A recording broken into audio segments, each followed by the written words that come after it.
जब आपने तैयारी शुरू करी आप कितने साल के थे? सर उस समय हम 18 साल के थे और अभी अभी हम 30 साल के हो गए। 30 साल के हो गए। पिछले 12 सालों में आपने अपनी जिंदगी में क्या किया है? दुख है सर, क्या बोलूं। मैं अपने दुख और पीड़ा को किसी के पास सामना नहीं कर सकता हूँ सर। बहुत संघर्ष से पढ़ा, ट्यूशन पढ़ा के मैं 2012 से ट्यूशन पढ़ा के अभी तक मैं पढ़ाई किया हूँ और मैं कुछ भी हासिल नहीं कर पाया।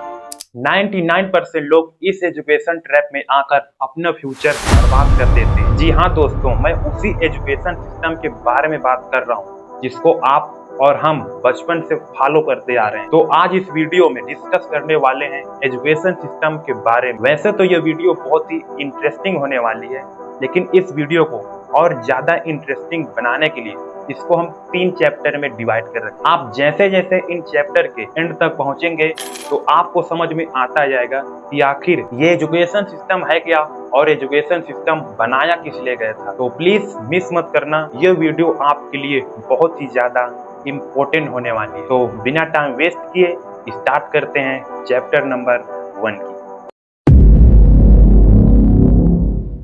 आप किसी भी 4-5 सक्सेसफुल आदमियों के बारे में सोच के देखिए जिन्हें आप बहुत सक्सेसफुल मानते हो या जिनकी तरह लाइफ आप जीना चाहते हो। मैं ये कह सकता हूँ कि वो इस एजुकेशन सिस्टम की वजह से तो सक्सेसफुल नहीं होंगे, चाहे वो जो भी हो। धीरू भाई अंबानी, विराट कोहली, आमिर खान, नरेंद्र मोदी, ये सब हमारे इस करंट एजुकेशन सिस्टम के ट्रैप में नहीं फंसे। इन्होंने खुद सीखा, खुद एजुकेट हुए और खुद आगे बढ़े।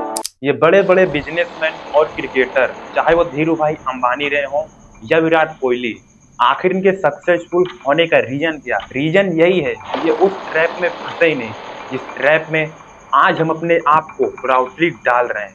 और दूसरी तरफ इस दुनिया में सक्सेसफुल होने के लिए एक अलग ही रेस चल रही है, जहाँ पे आप किसी स्कूल या कॉलेज में पढ़ाई कर रहे हो, टाइम से स्कूल जा रहे हो, 90% अटेंडेंस मेंटेन कर रहे हो और न चाह के भी बुक्स को मेमोराइज कर रहे हो, इस उम्मीद में कि जब मैं कॉलेज से बाहर निकलूंगा तो मेरे पास एक अच्छी ग्रेजुएशन डिग्री होगी, उसके बाद मैं एक अच्छी सी जॉब करूंगा और ढेर सारे पैसे कमाऊंगा, अपने पेरेंट्स के लिए एक महंगा होम लूंगा और ट्रेवल के लिए एक महंगी कार भी लूंगा। बट रियलिटी क्या है आप खुद ही देख लीजिए। जब आपने तैयारी शुरू करी आप कितने साल के थे? सर उस समय हम 18 साल के थे और अभी अभी हम 30 साल के हो गए। 30 साल के हो गए। पिछले 12 सालों में आपने अपनी जिंदगी में क्या किया है? जिंदगी में सर पढ़ते क्या, डिग्री लेते क्या। मैंने 3 सब्जेक्ट में पोस्ट ग्रेजुएट किया, बीएड किया, सीटेट क्वालिफाइड है, नेट क्वालिफाइड है सर। और सीजीएल मेरा एक ड्रीम जॉब था कि हम एक अच्छा नौकरी पाएंगे, रांची की राजधानी में रहेंगे, क्योंकि मैं गांव से बिलोंग करते थे सर। देखते थे कि लोग इतने अच्छे प्रोफाइल में जॉब करते हैं, तो मेरे भी एक सपना था। परिवार रिश्तेदारों लोग बात नहीं करते सर, और मैं 2 साल से गाँव में भी नहीं गया अभी तक। दुख है सर, क्या बोलूं। मैं अपने दुख और पीड़ा को किसी के पास सामना नहीं कर सकता हूँ सर। बहुत संघर्ष से पढ़ा, ट्यूशन पढ़ा के मैं 2012 से ट्यूशन पढ़ा के अभी तक मैं पढ़ाई किया हूँ और मैं कुछ भी हासिल नहीं कर पाया। आखिरकार आप 15 से 20 की एज में मेहनत करके एक अच्छी ग्रेजुएशन डिग्री ले ही लेते हैं, बट आप जॉब की तलाश पे जब निकलते हैं तो आपको पता चलता है कि अब जॉब नहीं मिल रही। आप हजारों एग्जाम और इंटरव्यू देते हैं, बट किसी न किसी कारण आप फेल हो जाते हैं और लोग आपका मजाक बनाने लगते हैं। लोगों के डर से अपने आप को रूम में क्लोज कर लेते हो और बैठे बैठे बस एक ही प्रे करते रहते हो कि गॉड एक छोटी सी सही बट एक जॉब दिला दो। आखिरकार आपकी प्रे सुन ली जाती है और आपको एक छोटी सी जॉब मिल जाती है, बट एक प्रॉब्लम थी। वो प्रॉब्लम क्या थी? सैलरी बहुत कम थी। आखिरकार आप कर ही क्या सकते हैं, मजबूरन आपको करना पड़ता है। फिर क्या, 2 से 3 साल जॉब करने के बाद आपके मन में ख्याल आता है कि मेरे फ्रेंडों के पास मेरे रिलेशनशिप में बहुत ही लग्जरी होम है, बहुत ही लग्जरी कार से ट्रेवल करते हैं। फिर आप सोचते हैं कि क्यों ना एक होम ले लें, तो आप एक होम लोन ले लेते हो। फिर आप सोचते हैं कि सब कुछ तो आ ही गया है, तो क्यों ना एक कार ले लें, तो आप एक कार लोन ले लेते हो।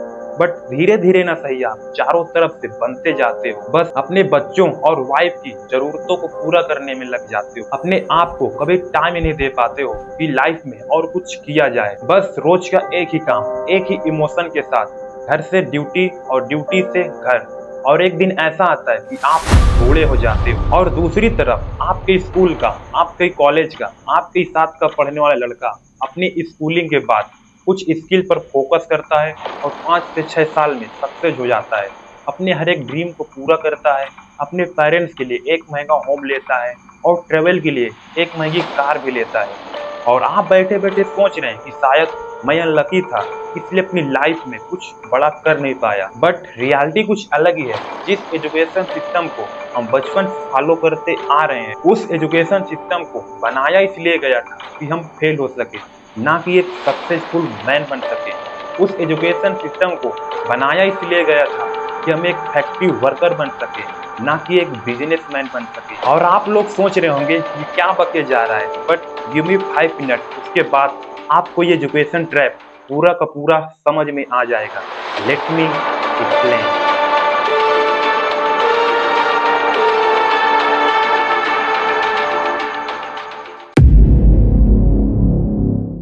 एजुकेशन सिस्टम को और अच्छी तरह से समझने के लिए हमें कुछ साल पीछे जाना पड़ेगा।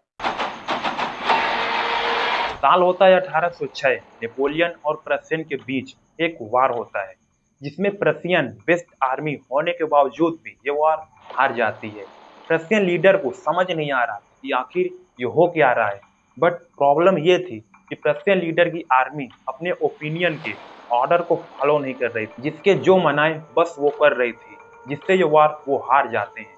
और दूसरी तरफ नेपोलियन आर्मी अपने ओपिनियन की हर एक ऑर्डर को, हर एक रूल को फॉलो कर रही थी, जिससे ये वार वो बहुत ही आसानी से जीत जाते हैं।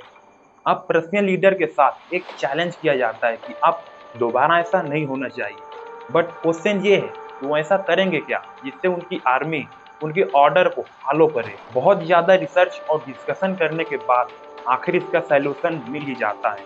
और फिर क्या, ये एक ऐसा सिस्टम बिल्ड करने में लग जाते हैं कि सोल्जर को जितना कहा जाए वो बस उतना ही करे। और इसका बेस्ट कॉन्सेप्ट क्या था? उन ब्रेन को कंट्रोल करना जो भी कुछ सोचने और समझने की कैपेबल है, जिसको जो भी समझाया जाए, जो भी बताया जाए, वो बस उसको मानने लगे। आखिरकार वो सिस्टम बनकर तैयार हो चुका था, जिसका नाम था द प्रशियन एजुकेशन सिस्टम। इस एजुकेशन सिस्टम में 8 साल से 13 साल तक के स्टूडेंटों के लिए कंपलसरी कर दिया जाता है। इस 8 साल के एजुकेशन सिस्टम में बस इतना ही पढ़ाया जाता, बस इतना ही समझाया जाता कि वो अपने ओपिनियन के ऑर्डर को फॉलो करे और जितना कहा जाए वो बस उतना ही करे, ना कि वो कुछ अपने बारे में सोचे। और ठीक वैसा ही होता है जैसा कि प्रशियन लीडर ने सोचा था। इस तरह एक ऐसे सिस्टम का इन्वेंशन हो चुका था जो आने वाले टाइम में सब कुछ बदल कर रख देने वाला था। और ठीक वैसा ही होता है। उसी दौरान 1835 से 1840 के बीच सारी फैक्ट्रियां अपने पीक लेवल पर थी, जहां दिन भर में सैकड़ों प्रोडक्ट बनाए जाते हाथों से, और दूसरी तरफ उसी काम को मशीनों द्वारा घंटों का काम मिनटों में कर दिया जाता। But there was a problem. वो प्रॉब्लम क्या थी? फैक्ट्रियों में वर्कर की कमी। कमी क्यों न रहे? क्योंकि प्रशियन के लोग एग्रीकल्चर और छोटे मोटे प्रोडक्ट को बनाकर उनको सेल करके पैसा अर्न कर रहे थे। बेरोजगारी तो थी नहीं कि वो फैक्ट्रियों में जाकर काम कर सके एज अ लेबर। जब तक यह एजुकेशन सिस्टम प्रशियन में चारों तरफ फैल चुका था, तो प्रशियन लीडर के माइंड में एक आइडिया आता है, तो क्यों ना इस एजुकेशन सिस्टम में कुछ अपडेट लाया जाए, क्यों ना एक ऐसी जनरेशन तैयार किया जाए जिसका पर्पज मनी अर्न करने का सिर्फ एक ही हो, वो हो work as a labour in factory. ठीक वैसा ही होता है जो एग्रीकल्चर और छोटे मोटे प्रोडक्ट को बनाकर उनको सेल करके पैसा अर्न कर रहे थे, और दूसरी तरफ उनके बच्चों के ब्रेन को इस हद तक ब्रेन वॉश कर दिया गया था कि वो जब अपना ग्रेजुएशन कंप्लीट करके बाहर निकले तो उनके माइंड में पैसा अर्न करने का सिर्फ एक ही ऑप्शन हो, वो हो फैक्ट्री में काम करना। फिर क्या, धीरे धीरे फैक्ट्रियों में वर्कर की कमी पूरी होने लगती है। और आप लोग सोच रहे होंगे कि ये सब प्रशियन में हो रहा है, हमारे इंडिया में ऐसा कहाँ होता है? तो आपकी ये गलत फहमी है।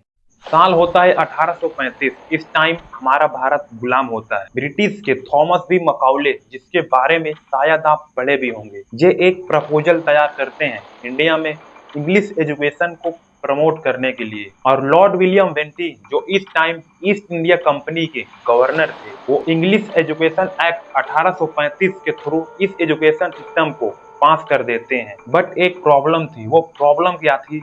ये जो इंग्लिश एजुकेशन एक्ट पास हुआ था, ये प्रशियन एजुकेशन सिस्टम पर ही बेस्ड था। और हमारे इंडिया के लोग क्या सोच रहे थे कि ब्रिटिश हमें एजुकेट करना चाहता है, हमें इंग्लिश सिखाना चाहता है, बट रीजन क्या था? रीजन ये था कि ब्रिटिश इंडिया में अच्छी तरह से शासन करना चाहती थी, क्योंकि क्लर्क से लेके आर्मी तक हर एक पोस्ट में इंडियन काम कर रहे थे और इनके ब्रेन को इस हद तक ब्रेन वॉश कर दिया गया था कि ये उनके ऑर्डर को फॉलो करना अपनी ड्यूटी मान चुके थे। और आप सोच रहे होंगे कि अब क्या मतलब इन बातों का, हमारा भारत तो अब आजाद हो चुका है, 77 साल से भी ज्यादा हो चुके हैं, अब तो बहुत कुछ अपडेट हो गया है ना? बट आप किसी सोच पे एक करंट का झटका लगने वाला है। Let me explain. हर एक पेरेंट्स अपने बच्चों के पैदा होने से पहले या बाद में यह जरूर सोचता है कि मैं अपने बच्चों का एडमिशन एक बड़े से स्कूल में करवा दूंगा, जिससे हमारे बच्चों का भविष्य को बेटर बना देंगे। और फिर क्या, एक दिन ऐसा आता है कि आपके पेरेंट्स आपका एडमिशन एक बड़े से स्कूल में करवा देते हैं, बट आप जैसे ही किसी स्कूल या कॉलेज में एंटर करते हैं तो आपकी माइंड में एक सिलेबस ला दिया जाता है और आपकी वो उसी दिन से दुनिया बन जाती है। अगर आप उसके अलावा कुछ सोचते भी हैं तो आपके नंबर पर इफेक्ट पड़ता है, आपको पनिशमेंट मिलता है, जिसके कारण आप कुछ अलग सोचना ही बंद कर देते हो। बट उस टाइम आपके ब्रेन को ट्रेन किया जाए तो आप बहुत कुछ कर सकते थे। बट आपके पेरेंट्स कभी ये क्वेश्चन करते हैं कि आखिर ये स्कूल और कॉलेज वाले हमारे बच्चों को सिखा क्या रहे हैं? या सच में ये हमारे बच्चों के भविष्य को बेटर बना रहे हैं? या सच में ये हमारे बच्चों को पसंद भी है? बट आपके पेरेंट्स इन फालतू की बातों पर ध्यान ही कहाँ देंगे? अगर आप अपने माइंड को जरा सा भी खोल के समझने की कोशिश करो तो ये स्कूल और कॉलेज में हमें एक ऐसा पर्सन बनाने में लगे रहते हैं कि हम जब कॉलेज से बाहर निकलें तो हमारे माइंड में मनी अर्न करने का सिर्फ एक ही ऑप्शन हो, वो हो किसी तरह जॉब मिल जाए। दूसरे शब्द में कहूँ तो कोई मुझे काम पर रख ले। हमारे स्कूल और कॉलेज में कभी ये सिखाया ही नहीं जाता कि हम सेल्फ डिपेंडेंट बने। भला कोई क्यों चाहेगा कि आप सेल्फ डिपेंडेंट बनो और आवाज उठा सको, क्योंकि ऐसा सिस्टम कभी बनाया ही नहीं गया था। इस एजुकेशन सिस्टम को बनाया इसलिए गया था कि आप इस ट्रैप में फंसे रहो। जब तक आपको इस एजुकेशन सिस्टम के बारे में समझ में आता है तब तक बहुत देर हो चुकी होती है। आपको वो काम मजबूरन करना पड़ता है, फिर वो आपको पसंद हो या ना हो। अब आपके पास दो रास्ते हैं। पहला, आप इसी ट्रैप में फंसे रहो और अपने बच्चों के भविष्य को भी टाल के रखना, और दूसरा, आप अपना रास्ता खुद बनाओ जिससे आप मनचाही मनी अर्न कर सको और अपने हर एक ड्रीम को पूरा कर सको। अब तक आपको शायद समझ आ चुका होगा कि ये एजुकेशन सिस्टम है क्या और एजुकेशन सिस्टम बनाया किस लिए गया था। आखिर इसका सैल्यूशन क्या है? क्या हम स्कूल और कॉलेज जाना छोड़ दें? अगर आप ऐसा सोच रहे हैं तो शायद आप अभी तक समझे ही नहीं। भला मैं ऐसा क्यों चाहूंगा जहां लाखों करोड़ों स्टूडेंट स्कूल और कॉलेज जा रहे हैं और मैं अकेला कहूँ ये सब गलत कर रहे हैं। बट मेरे कहने का मतलब ये है कि आप इस एजुकेशन ट्रैप से बाहर निकलें, क्योंकि ये एजुकेशन सिस्टम उस टाइम बनाया गया था जिस टाइम इंडस्ट्रियल रेगुलेशन चल रहा था, और आज भी हम उसी एजुकेशन सिस्टम को फॉलो कर रहे हैं। तभी तो आज इंडिया में 45% ग्रेजुएट अनएम्प्लॉयड हैं। अब आप लोगों में से कुछ लोग कमेंट करेंगे या आपस में डिस्कस करेंगे कि आज के बच्चे हमें सिखाने चले हैं ये एजुकेशन सिस्टम है क्या और सही और गलत क्या है। बट आप इनकी बातों को साइड रख के खुद से ये क्वेश्चन करिए कि अगर हमारा एजुकेशन सिस्टम इतना ही स्ट्रॉन्ग है तो ये पॉलिटिकल और बिजनेसमैनों के बच्चे विदेश क्यों जाते हैं पढ़ने?